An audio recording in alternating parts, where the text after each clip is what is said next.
ಪಾಠ 2 ನನ್ನ ಕನಸು ಕಾಡು ಬೆಳೆಸಿ ನಾಡು ಉಳಿಸಿ ಎಂಬುದನ್ನು ಮಕ್ಕಳು ನಾಟಕದ ಮೂಲಕ ವ್ಯಕ್ತಪಡಿಸುತ್ತಾರೆ.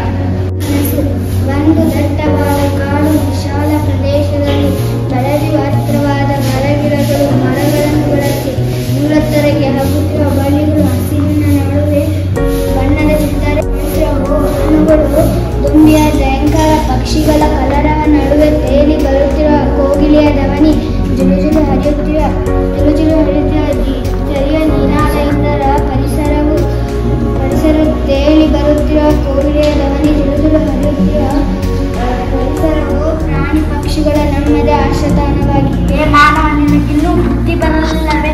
ಅತಿವೃಷ್ಟಿ ಹಾಗೂ ಅನಾವೃಷ್ಟಿಯಿಂದ ಸಾವು ನೋವುಗಳು ಸಂಭವಿಸಿವೆ. ಆದರೂ ಕಾಡಿನಾಶಕ್ಕೆ ಮುಂದಾಗಿರಲು ಲಕ್ಷ್ಯವೇಕೆ? ಪಂಚಭುಕ ಪ್ರಾಣಿಯೇ, ನೀನು ಮಾನವನ ಹೇಳಿಕೆ ನಮ್ಮ ಬುದ್ಧಿವಂತಿಕೆ ನಿನಗೇನು? ಜಾಣತನವನ್ನು ನಾವು ಸ್ವಲ್ಪ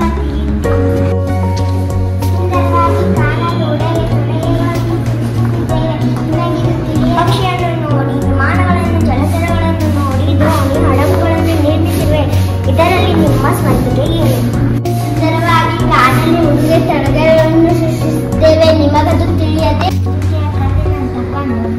ನಡಿಗೆ ಅಂತ ನಡಿ, ಹೋಗಿಲಿಯ ಧನಿ ಅಂತ ಧನಿ, ಇರಬೇಕು ಎಂದೆಲ್ಲ ಹೇಳುವ ನೀವು ಸುಂದರವಾದ ನಾವು ಇನ್ನಲ್ಲಿ ವಾಸ ಮಾಡುವ ನಿಮಗೇನು ಗೊತ್ತು? ನಾವು ಕಟ್ಟಿರುವ ಸುಂದರವಾದ ಮನೆಗಳ ಬಗ್ಗೆ ಬಂದು ನೋಡಿ ಜೇನುಗೂಡು, ಗೆದ್ದಲು ಕಟ್ಟಿರುವ ಹುಟ್ಟಿಗಳು ಎಷ್ಟು ಸುಂದರ, ಸುರಕ್ಷಿತ